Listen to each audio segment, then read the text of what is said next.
Welcome back here on Live Impact News on WCNC Plus. I'm Nick Sturdivant. It's a chilly day, Carlene. It is. But it's a perfect day. Stop by Monroe. Mm-hmm. Let's take a live look. This is downtown Monroe. So this is a look at the Monroe Science Center. We didn't even know we could get the shot of the Science Center.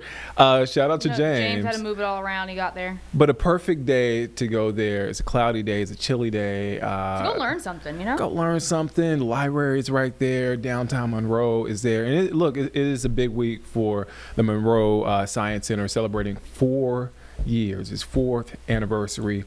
3 years. 3 years? 3 years. I stand corrected. 3 years. I wanted to give you guys the extra year. 3 years there in downtown Monroe. We have video from when it was under construction. I believe it was from what I read, a grocery store. It was a restaurant, a nightclub, I read. A few things. The voice you're hearing, Ash Barker with the Science Center. Thank you for joining us here on Live Impact News. Thanks for having me. Yeah, I saw the video. I saw the pictures. I was like, wow, it came a long way. Yes, it looks very different from... actually, on our website, if you look under our history, there's some pictures of the building before we started, the roof full of holes. It's come a long way. What do you remember from that time? Were you with the Science Center at that time or preparing? I came a little bit later. Okay. I came closer to 2020. Okay. 2022. But so about a year before we actually opened our doors. Yeah. But it has come a long way since then, too. Oh, wow. When I started, it was just kind of stuff sat everywhere and folding tables, and we had an idea. So 3 years. I finally got it correct. I said 4 years. 3 years. Yes. What can, I mentioned today is a cloudy day, but I mean, you can go in on a sunny day. I mean, any day is a great day to go. What can folks expect when they go to the Monroe Science Center? Well, it has. We have over 30 hands-on exhibits. Mm-hmm. We consider it all ages, so different ages will get different things out of different exhibits. We do have an included outside space that you can bring a packed lunch instead if you like, make it kind of a whole day. When you do get admission, you do have all-day admission, so we always encourage folks to go visit other places in downtown Monroe. You know, one of the great restaurants or even the library, and come back later. You can make it a whole afternoon if you want to.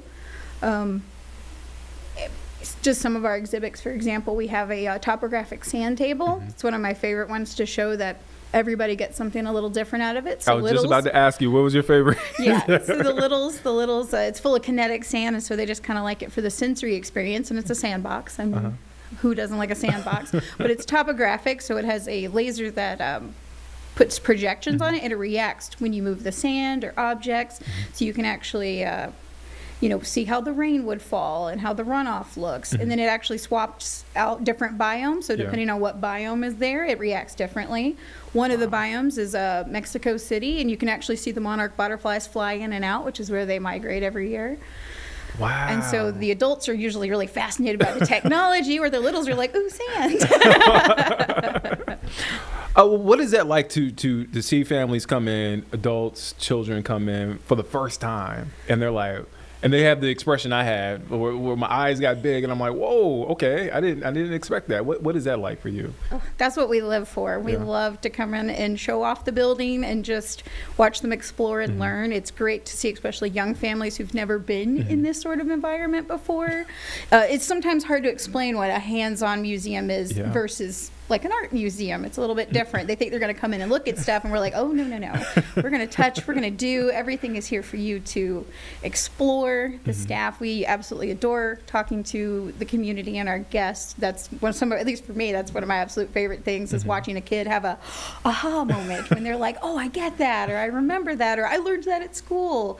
Even doing something as simple as like baking soda and vinegar, and a kid goes, oh, that's carbon dioxide, I know what that is. And you're like, yes. When it clicks, that's the best. Oh, man.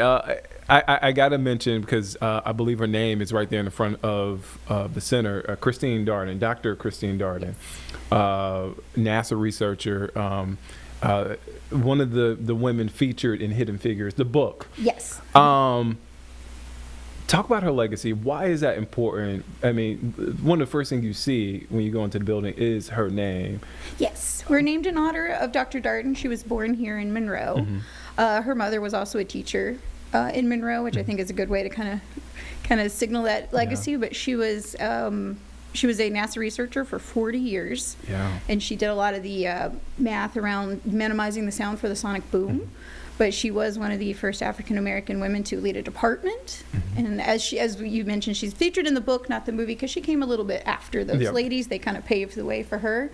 But we're very proud of her being from Monroe and us having kind of those ties. There is still a lot of aerospace in Monroe. We have an airport and things like that, a lot of technology. So it's nice to kind of, well, a lot of the exhibits we try to kind of bring in pieces of Union County, like things about agriculture, aerospace, and technology. So Dr. Darden is perfect. And it's so cool to bridge that the generations, because I think about, I'm from the High Point Greensboro area, and I think about Dr. Ronald McNair.